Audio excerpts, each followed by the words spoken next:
What if I told you right now that everything you believed in your school history classes is just a convenient half-truth? School textbooks have taught us to view the history of the Great Migration as boring arrows on maps and dry, lifeless lines in old archival documents. We subconsciously think it was just a long, slightly tedious march. But forget those dry facts, cast off that historical censorship.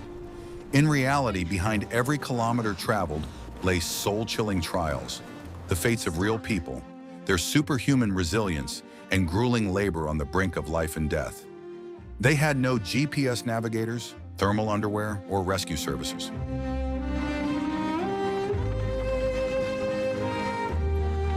Just imagine, the damp autumn of 1838.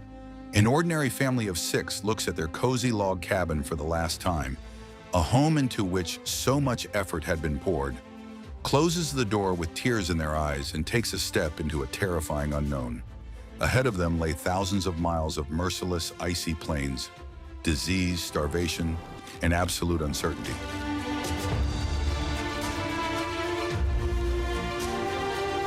Be sure to watch this video all the way to the very last second, because today we'll walk this deadly route with them, step by step.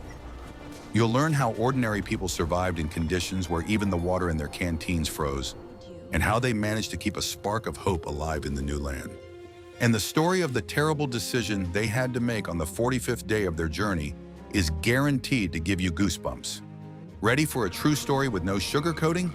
Then hit that like button, make sure you're subscribed to the channel, and let's head back to the freezing year of 1838.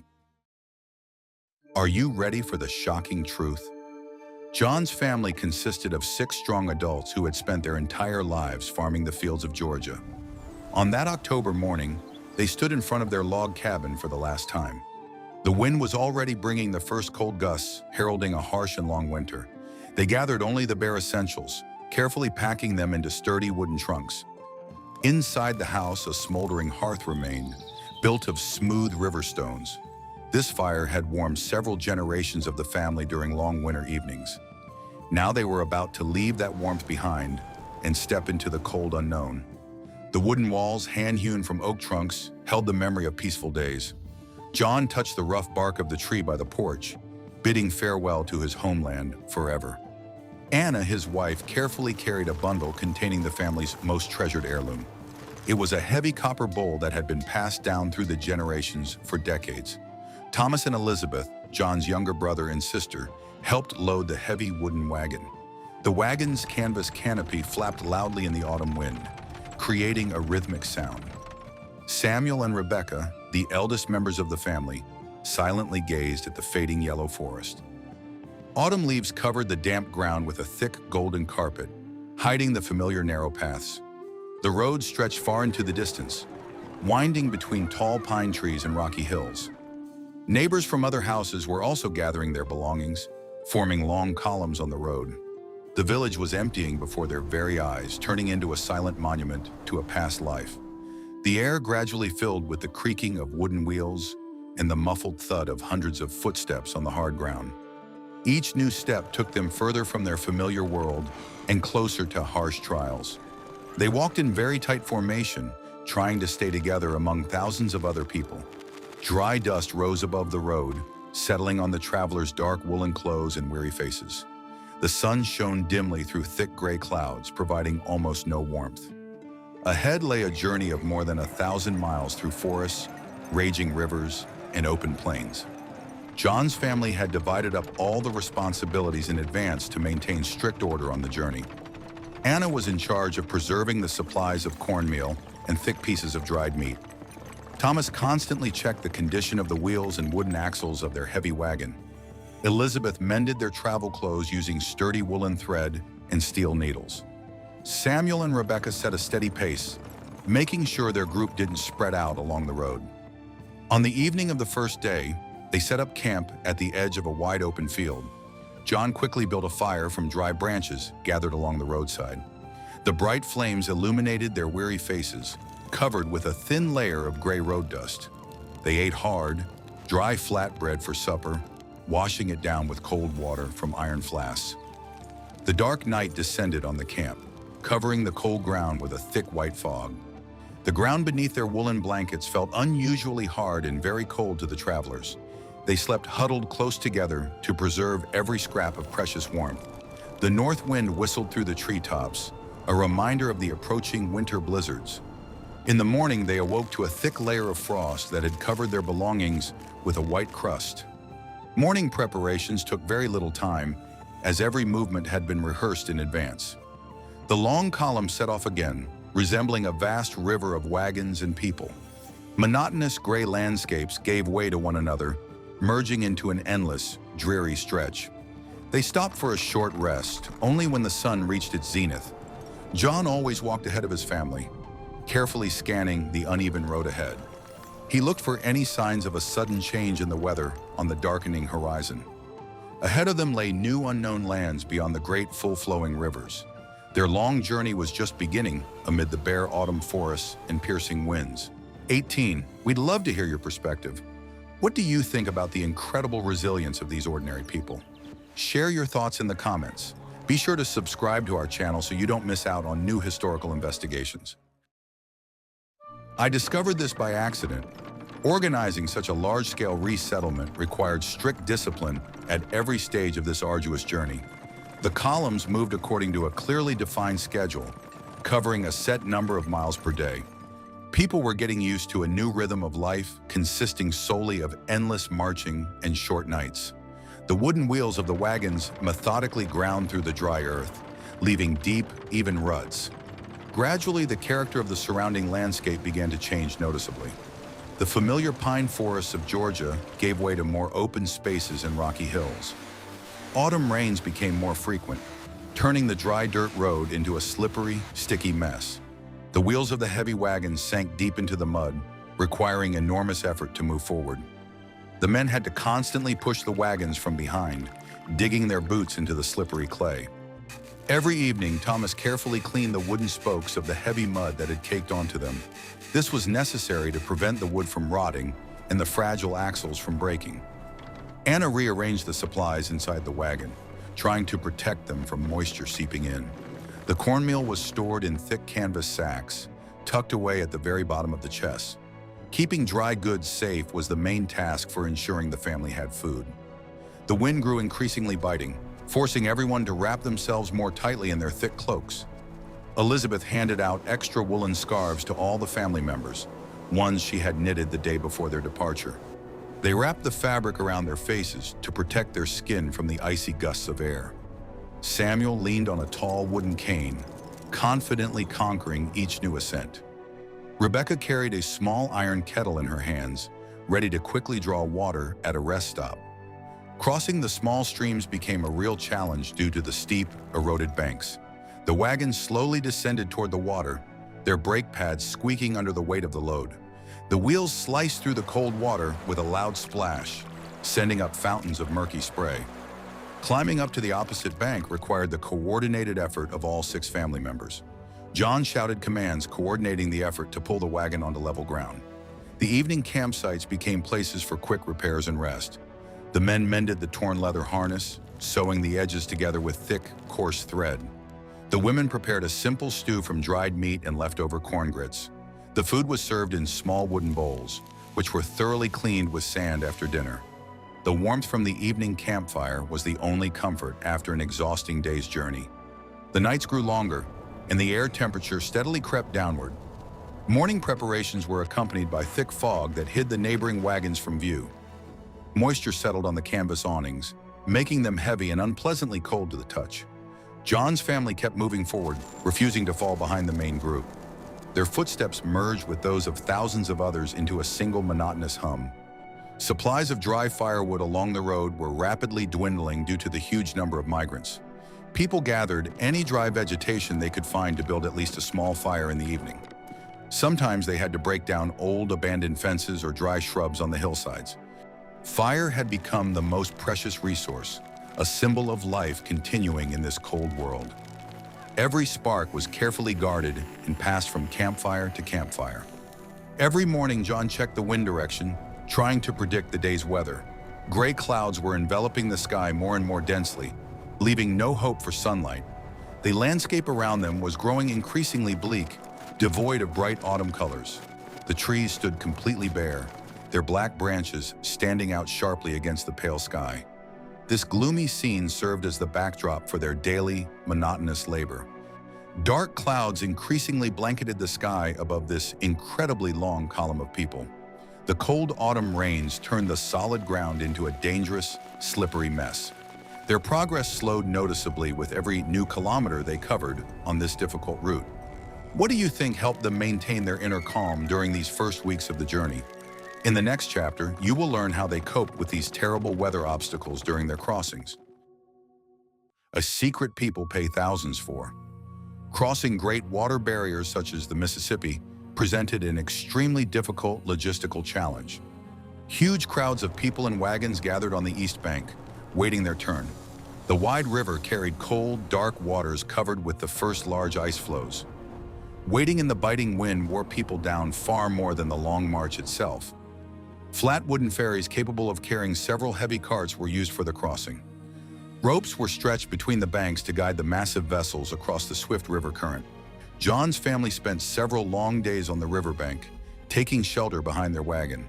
They built a small fire in a deep pit to protect the flames from strong gusts of wind. Anna constantly boiled water in an iron kettle to provide the family with hot drinks. When their turn came, Thomas and John carefully rolled the wagon onto the wooden deck of the ferry. The planks creaked loudly under the weight of the oak wheels and their household belongings. The women and Samuel stood nearby, holding tightly onto the ferry's sturdy side railings. The icy wind in the middle of the river cut right through their thick clothing, freezing their fingers. Ice floes struck the wooden sides with a dull thud, causing the vessel to rock slightly. The crossing took about an hour, but to everyone involved, it felt like an eternity. The gray waters of the river looked frighteningly deep and incredibly cold on this winter day. Elizabeth watched the eastern bank recede, mentally bidding farewell to her past life. Mooring at the western bank required dexterity from the ferrymen as they threw thick ropes. A dull thud against the wooden pier signaled the successful completion of this difficult stage. On the west bank, a new camp had formed from those who had just crossed the great river. The ground here was covered with a thick layer of packed snow and slippery mud. The descent from the ferry was steep, and they had to pull the wagon up the slippery slope. John braced his shoulder against the rear of the wagon, straining with all his might to help it climb upward. Their shoes slipped on the frozen ground, but they pressed forward stubbornly. After crossing the river, they found themselves in an area where the winter cold was even more biting. Trees were sparser here, and the open spaces offered no shelter from the north wind. Frost had become constant, turning all the mud on the roads into ice as hard as stone. The wagon wheels clattered loudly over the icy bumps, creating a strong, continuous jolt. Rebecca wrapped herself more tightly in a woolen blanket, trying to stay warm as they moved. Organizing the march after the river required rearranging all the long columns. Some of the wagons needed serious repairs after the grueling ordeal of the crossing. Thomas replaced a cracked wooden spoke with a spare one he had carved back home. He used a heavy iron hammer to drive the part firmly into its proper place. The clang of metal echoed throughout the cold camp, blending with the clatter of other axes. Spending the night on the west bank became a test of endurance for every settler. They had to clear the snow with wooden shovels to reach solid ground. They built fires right on the frozen ground, using as little of their precious dry firewood as possible. People slept huddled in tight groups, forming living shields against the biting night wind. The warmth of human bodies remained the only reliable source of heat. John's family continued to strictly follow their well-established daily routine. Every morning began with a quick check of their supplies and the condition of the wooden wagon. Anna doled out exactly as much flour as was needed to bake simple flatbreads.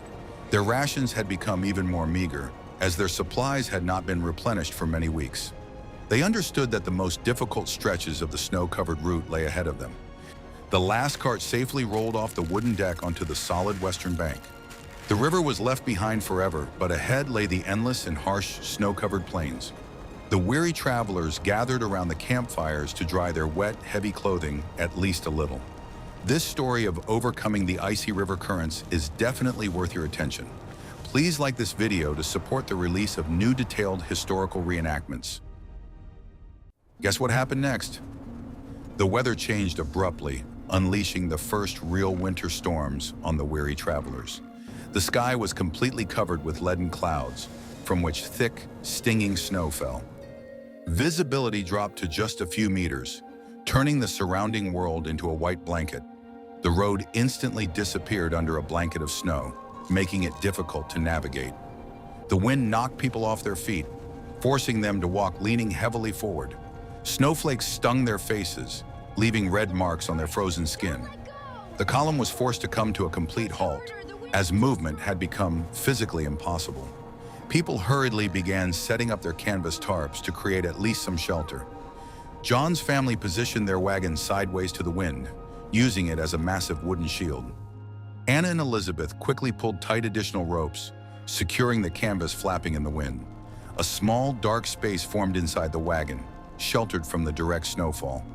6 people climbed inside, pulling the heavy fabric canopy tightly shut behind them. They sat on wooden chests wrapped in every woolen blanket they had. The air inside quickly warmed from their breath, but the cold still seeped through the cracks. The storm raged for several long hours, burying the wagons under high snowdrifts. The sound of the howling wind drowned out any conversation, forcing the people to sit in complete silence. Samuel monotonously rubbed his frozen hands, trying to get the blood flowing again. John periodically peeked through the flap to check the level of snow piling up outside. The white mass gradually blocked the wooden wheels, firmly pinning the wagon in place. When the snowfall finally stopped, the camp was a cluster of white mounds. The men had to dig out their wagons using every available wooden tool. The snow was heavy and wet, which greatly slowed the process of clearing the path. Thomas and John worked in unison, shoveling white clumps away from the road. The sun peeked timidly from behind the clouds, reflecting off the blindingly white surface. Moving through the deep snow required a tremendous amount of physical energy. The wheels carved new ruts in the virgin snow, constantly getting stuck in hidden pits. Their pace slowed to a crawl. They covered only a few miles in an entire day. Their shoes got wet from the melting snow, turning every step into a real ordeal. In the evening, they dried their leather boots by a faint campfire, afraid of scorching the precious material. The cold became a constant companion, seeping into the settlers' very bones. They learned to recognize the signs of severe frostbite and to rub their skin in time. Rebecca brewed strong herbal tea from supplies gathered back in their native forests. This hot drink restored their strength and helped warm them from the inside after a hard day. The mug passed from hand to hand, giving everyone a few seconds of life-giving warmth. Navigating the snow-covered plain became a task requiring maximum concentration. Familiar landmarks had vanished beneath the snow, leaving only an endless white expanse. The guides used compasses and a map to check their westward course. The column stretched for many miles, turning into a thin, dark line on the snow. John's family plodded forward, watching the backs of their neighbors walking ahead. Every evening turned into a struggle to set up a minimally comfortable camp. They packed down the snow with their boots, creating a level spot for the evening fire. Their food had become completely monotonous, consisting of dry crackers and melted snow. They ate in silence, conserving their strength for tomorrow's arduous trek through the snowdrifts. The hope that winter would soon end was the only thing keeping them from giving up. The wind gradually died down, leaving behind only tall, snow-white dunes along the road. The frosty air took their breath away and covered the edges of their woolen capes with white frost. The travelers cleared a path for the wheels, wielding sturdy homemade wooden shovels. What would you do if you found yourself in the middle of such a powerful snowstorm on an open plain? In the next chapter, you'll learn exactly how they coped with this terrible weather during their long stops. Long stops during severe frost forced people to find things to do inside the camp. Maintaining their usual way of life helped keep order in these difficult conditions. In the evenings, when the wind died down, people gathered in small groups around smoldering embers. They sang old traditional songs in hushed tones, songs they had known since early childhood. The melodies carried across the snow-covered fields, connecting hundreds of people with an invisible thread. John's family strictly observed all internal rules and the division of responsibilities. In the evenings, Anna would tell the ancient legends of her people, while everyone mended their torn clothes. These stories about the power of nature and the resilience of their ancestors gave them extra strength. Samuel skillfully carved small figurines from pieces of hard, dry wood he found. His work served as a kind of talisman for the family, reminding them of the importance of creation. Fire held special significance in the settlers' culture, serving as a symbol of the continuation of life. Some families carried embers from their old hearths in special sealed pots. John always treated the process of building a fire with care, using dry tinder. The flame was seen not merely as a source of heat, but as the center of family unity. Around it, decisions were made about how to distribute the remaining meager food supplies. Clothing gradually wore out, requiring constant repair and modification. Elizabeth used scraps of old leather to reinforce the worn-out soles of her boots. The women exchanged sewing secrets, creating new warm garments from old blankets. Not a single scrap of fabric was thrown away. Everything was put to use to protect against the biting cold. In this way, they created their own marching fashion, dictated by harsh necessity. During the march, they maintained strict discipline, marching in unison. The sound of hundreds of footsteps merged into a powerful rumble that could be heard for miles around. The men often walked ahead of their wagons, breaking trail through the deep, harsh snow. This made it easier for the heavy wooden wheels to move and conserve the strength of the rest of the column. Mutual aid became the main law of survival on this endless winter trek. Cooking became a true art of economy and precise calculation. Cornmeal was mixed with melted snow to create a thick, filling dough. These flatbreads were baked on flat, scorching stones right next to the blazing fire. Rebecca learned to add chopped dried roots to give the food at least some flavor. Meals were eaten in complete silence. Everyone understood the value of the piece of bread they received. They kept track of time solely by the sun's position in the sky. The days blended into a single, unbroken gray stretch, devoid of any vivid, memorable events. The morning began with removing the icy canvas tarps from the tall wagons. The evening ended with setting up those same tarps in a new spot, cleared of snow. This endless routine helped people avoid sinking into gloomy thoughts about the future. The preservation of language and traditions took place through daily, close interaction. They deliberately used old turns of phrase, recalling proverbs and folk sayings.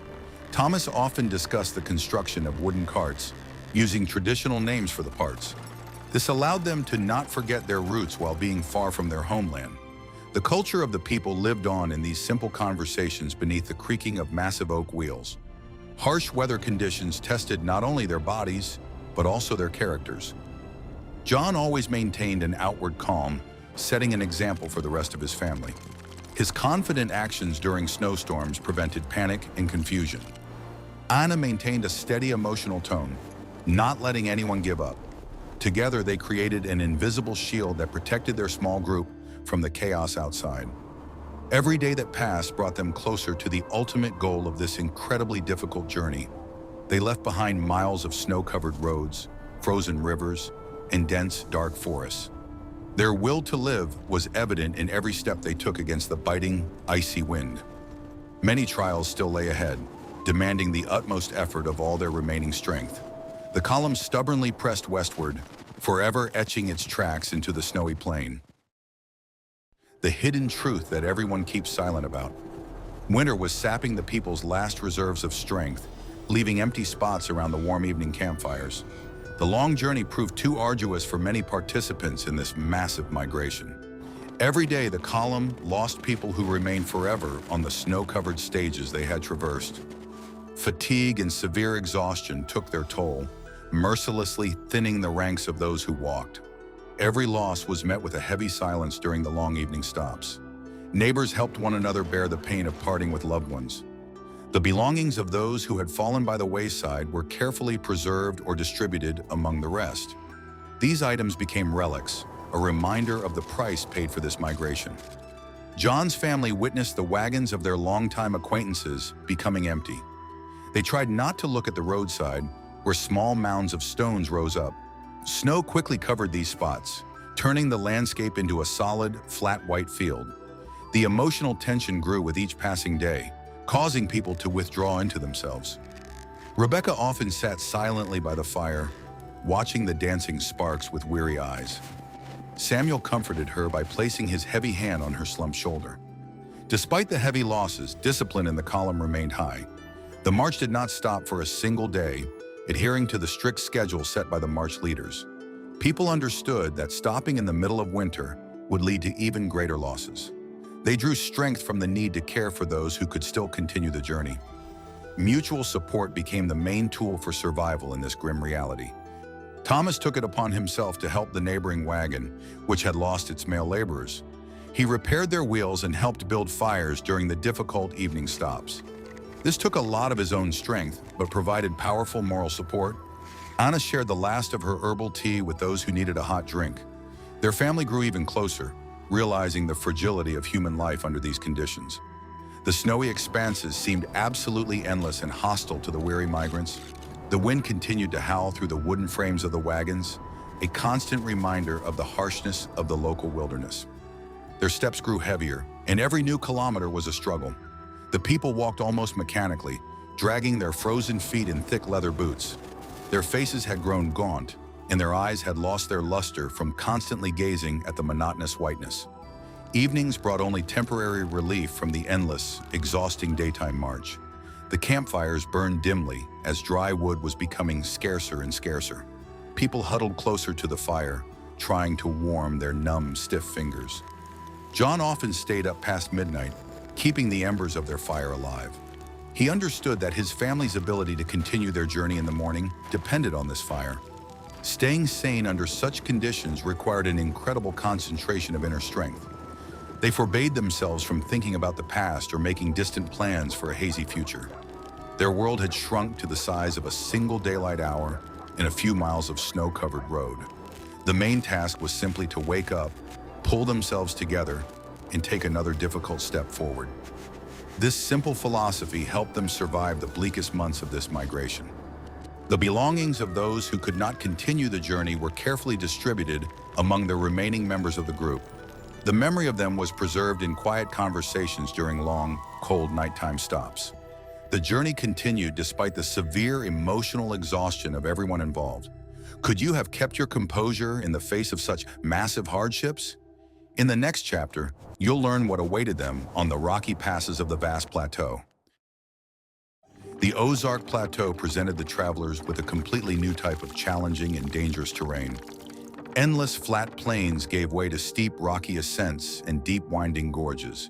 Here the road turned into a narrow rocky path covered with treacherously slippery ice. The wooden wheels of the wagons skidded over the rocks, threatening to plunge into deep ravines. The column's progress slowed to the pace of a slow and very cautious walk. The men had to harness themselves to the wagons alongside the column's remaining draft animals. Thomas and John wound thick ropes around their shoulders to pull the heavy wagon uphill.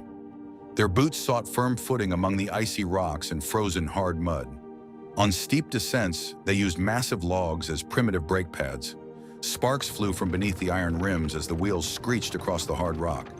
The physical strain increased many times over, demanding every last ounce of their remaining strength. Anna and Rebecca walked behind the cart, ready to place stones under the wheels whenever it stopped. This maneuver prevented the heavy cart from rolling backward down the steep, icy slope. Their breathing was labored, and their chests burned from the freezing air and constant strain. Every hill they conquered felt like a true victory over the harsh and unforgiving wilderness. The weather on the plateau was marked by frequent and unpredictable strong winds. Icy gusts swept through the gorges, creating a deafening howl in the rocky crevices. The awnings on the wagons had to be folded down to reduce wind resistance and prevent them from tipping over. The items inside the trunks were tightly secured with ropes so they wouldn't break during the violent shaking. Elizabeth made sure the family's copper bowl was safely tucked away in the cloths. Spending the night on the rocky plateau became an even harsher ordeal for the weary travelers. Finding a level spot to set up camp was a nearly impossible task. They built fires in small stone niches, shielding the faint flames from the gusty wind. They had to sleep on hard, uneven rocks, laying down all the blankets they had. Every morning, their bodies ached from the harshness of such a makeshift mountain bed. Equipment wear and tear on the rocky roads reached an absolute critical peak. Wooden axles broke with alarming regularity, delaying the progress of entire groups. Thomas was constantly busy with repairs, using spare parts made from hardwood. Often, they had to combine the loads of several broken carts into a single intact one. This increased the weight of the remaining carts, making it harder to pull them up the new steep hills. Finding drinking water on the frozen plateau also became a serious problem. Mountain streams had frozen solid to the bottom, covered with a thick layer of hard, clear ice. People had to chip away at the ice with axes and melt it in their iron kettles. This consumed precious rest time and the remaining dry firewood from their supplies. Hot water remained the main way to warm up before the short, cold night. Despite all the objective difficulties, the Ozark Plateau had one important, undeniable advantage. The rocky terrain sheltered the column in places from the strongest and longest snowstorms. Long, winding canyons created natural corridors, protected from the direct north wind. Here, the sun more often broke through the clouds, reflecting off the sheer stone walls. These rare rays of sunshine gave people a faint hope of a quick thaw. John's family worked as a single, well-coordinated, and highly motivated unit. Everyone knew their specific role in navigating yet another difficult rocky pass. They understood each other without words, communicating only through short, clear commands. This unity allowed them to guide their heavy wooden wagon through the mountains without incident. They had left the most dangerous sections of the journey behind, demonstrating incredible human willpower. The descent from the Ozark Plateau signaled the approach of the final leg of their long journey. The rocky trails gave way once again to smoother, though still snow-covered, dirt roads. The people breathed a sigh of relief as the wheels rolled once more over the relatively even surface. Ahead lay the last long stretches of travel before they reached their new promised land. The experience gained in the mountains had toughened their characters, making them even more resilient. Winter encampments became a vital part of daily life during the harshest, longest months. When it was impossible to move forward due to blizzards, the column set up temporary fortified camps. The wagons were arranged in a tight circle, creating a sort of wooden windbreak. Inside this enclosed space, the people erected primitive shelters made of branches and canvas. These structures helped retain the heat from the campfires and protect them from the falling, stinging snow. John's family quickly adapted to the need for rapid construction of such temporary shelters. Samuel and John cut long, straight poles from deadwood at the edges of nearby forests. Thomas tied them together with sturdy ropes, forming a reliable conical wooden frame. Anna and Rebecca stretched a thick cloth over the frame, carefully securing all the edges. Inside such a shelter, it was always much warmer than in an open wooden wagon. Long stops allowed people to carry out more thorough and complex repairs on their belongings. Women mended torn woolen clothes using scraps of thread and pieces of old fabric. Shoes were treated with melted animal fat to restore the leather's water-repellent properties. Men maintained the wagons, checking the strength of the metal rims on the oak wheels. The axe and hammer became the main tools during these days of forced winter inactivity. Conserving food during long winter stops became absolutely vital. Supplies of cornmeal were strictly divided into tiny, equal portions for each person. They cooked a thin soup from the flour, adding a little melted snow and salt to it. They ate only once a day, trying to stretch their provisions as far as possible. Hunger became a constant companion, dulling all other senses and human emotions. Keeping the fire burning in the center of the shelter required round-the-clock and very careful watch. Someone from the family was always awake, adding small twigs to the smoldering hot coals. Smoke escaped through a small opening at the top of the canvas dome of their shelter. This fire not only provided warmth, but also dried their damp clothes and leather boots. Without a constantly burning fire, survival under these conditions would have been physically impossible.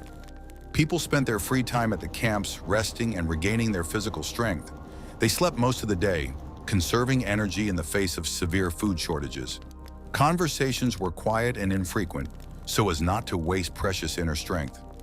Elizabeth often rummaged through the trunk, checking on the safety of the family's copper bowl. This routine helped her maintain her emotional balance as she awaited the end of the long winter. The surrounding landscape during such stops remained absolutely static and unchanging.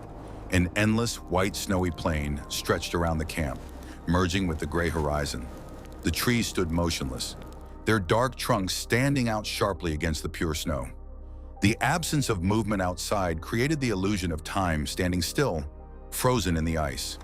People waited for a change in the weather as the only signal to continue their journey.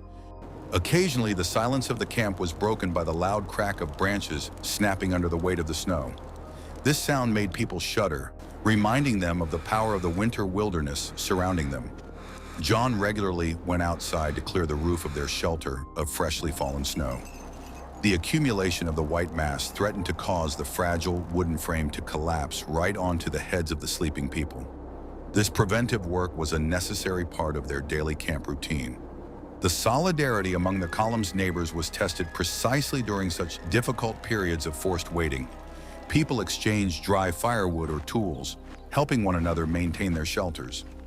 John's family often shared small pieces of dry tinder with those whose fires had gone out. They understood that the survival of the entire group depended on the well-being of each individual. This mutual aid prevented despair from completely taking hold of the weary migrants' minds. Finally, when the wind died down and the sky cleared, the camp sprang into action. The shelters were quickly dismantled, and the canvas was once again stretched over the sturdy frames of the heavy wagons. People harnessed their carts, preparing for another push across the snow-covered open spaces. Each such stop left behind only piles of ash on the pure white snow. The column stretched out along the road once more, continuing its relentless march toward the distant west. The arrival of March brought the first tentative signs of a change in the harsh weather along the route. The midday sun began to warm slightly, causing the snow cover to settle and slowly melt. Water dripped from the roofs of the wooden wagons, leaving dark, wet streaks on the canvas. The icy crust on the road cracked, exposing deep, sticky spring mud, the air filled with the smell of dampness and earth thawing after a long winter. These changes in the weather, seemingly joyful, brought with them new logistical challenges. The mud proved to be an even more serious obstacle than the dense, packed winter snow. The wooden wheels sank right up to the hubs, requiring the carts to be constantly pulled out by hand. Thomas and John were covered from head to toe in thick, gray, sticky clay. They pushed the heavy cart, their boots slipping on the road, which had turned to slush from the melting snow. Despite the physical hardships, the mood of the people in the long column began to improve noticeably. The realization that the final destination of their long journey was already near gave everyone new strength. Conversations grew louder, and words of hope for a speedy rest were heard more and more often. Rebecca smiled for the first time in many weeks, gazing at the rays of warm sunlight breaking through. That faint smile became a symbol of their resilience and victory over the harsh, cold winter. They crossed the border into new territories, leaving behind thousands of miles of traveled roads. The landscape here was characterized by wide plains covered with thick, tall, dry grass. The rivers in these parts were less full and did not pose a serious obstacle to crossing. In the distance, the outlines of low hills were already visible, where they were to begin a new life. The air here seemed fresher and not as bitingly cold as in the east. John's family continued onward, maintaining the pace they had set many months ago. Their clothes were worn to the limit, their boots were worn out, and their food supplies were nearly gone. However, a new confidence had emerged in their movements, driven by the nearness of their final destination. Samuel leaned on his cane, striding confidently along the long, soggy spring road. Anna held John's hand tightly, sharing with him the burden of these final miles. The march organizers began assigning people to specific plots of the new, unfamiliar land. The column gradually broke up into smaller groups heading toward their future settlements. John's family was assigned a plot near a small stream, surrounded by sparse woods. They turned off the main road, steering their wooden wagon toward the site of their new home. This turn marked the symbolic end of their long and incredibly exhausting journey. The wagon came to a stop on a small hill, offering a view of their new holdings. John walked around the wooden wagon, surveying the land where they were to settle. The soil was moist, ready to receive seeds after a long winter slumber. Elizabeth took a copper bowl from the trunk and set it on a flat gray stone. This simple gesture signaled that they had finally arrived at their rightful new home. They stood in silence, gazing at the horizon and realizing the scale of the journey they had undertaken. Behind them lay snow-covered plains, icy crossings, and steep rocky mountains. They had survived thanks to their unity, strict discipline, and incredible inner willpower. 6 adults who had traveled 1,000 miles to start over from scratch. Their faces covered in road dust expressed deep exhaustion and immense quiet relief. That evening, they lit their first campfire on this new and still unfamiliar land. The fire burned brightly, illuminating their weary faces in the tree trunks around the camp. They ate their dinner of the last remnants of cornmeal mixed with clean water from the stream.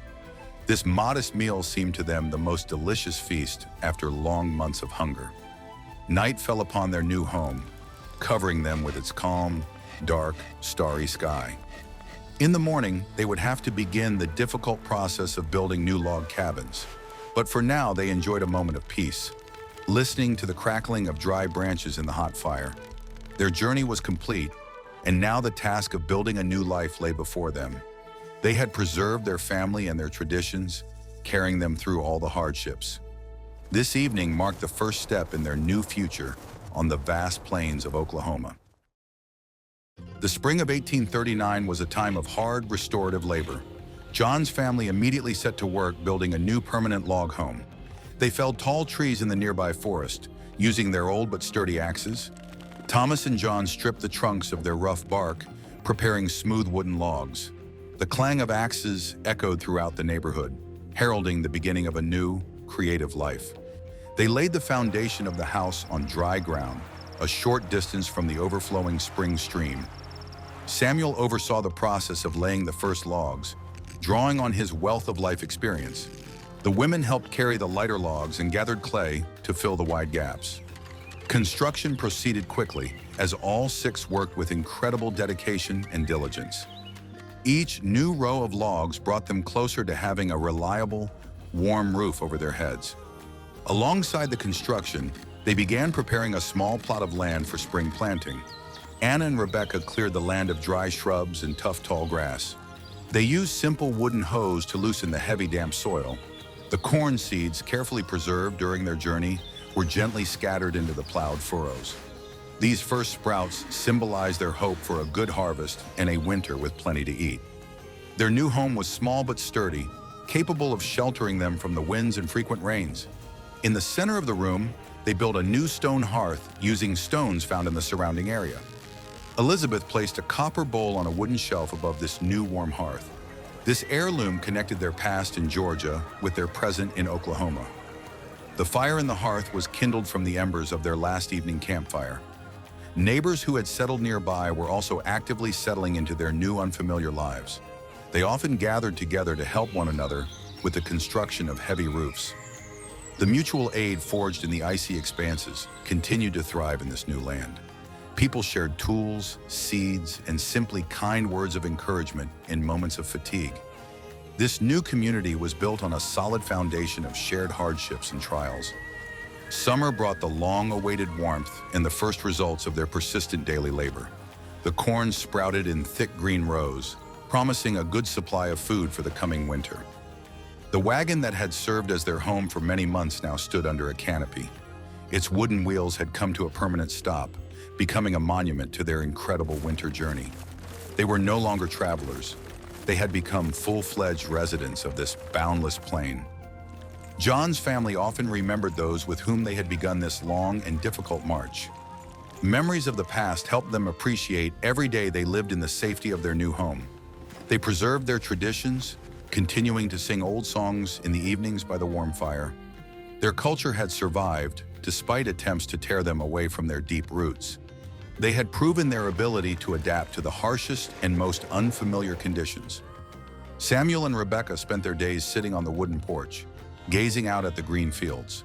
Their faces, lined with deep wrinkles, expressed the calm and satisfaction that came from having completed such difficult work. John and Anna were busy planning their supplies, preparing for their first winter in the area. Thomas improved the wooden tools, making them more suitable for working in the hard soil. Life had settled into its usual steady rhythm, filled with simple daily labor. Autumn brought a bountiful harvest, which they carefully gathered and stored in dry barns. The cold returned, but now they faced it within the sturdy walls of a warm log cabin. The fire in the hearth burned steadily, lighting the faces of 6 strong and resilient adults. They had overcome incredible hardships to preserve themselves and their small family. Their story became an example of resilience for all future generations living on these lands. The closing words of this story need no excessive dramatization or complex metaphors. The long journey from the forests of Georgia to the plains of Oklahoma became an example of incredible human resilience. John's family was able to survive that harsh winter thanks to strict discipline and constant mutual support. They built new homes and started their lives anew in a completely unfamiliar and distant land. What topics would you like to see in the next videos? Suggest your ideas in the comments and be sure to subscribe to the channel.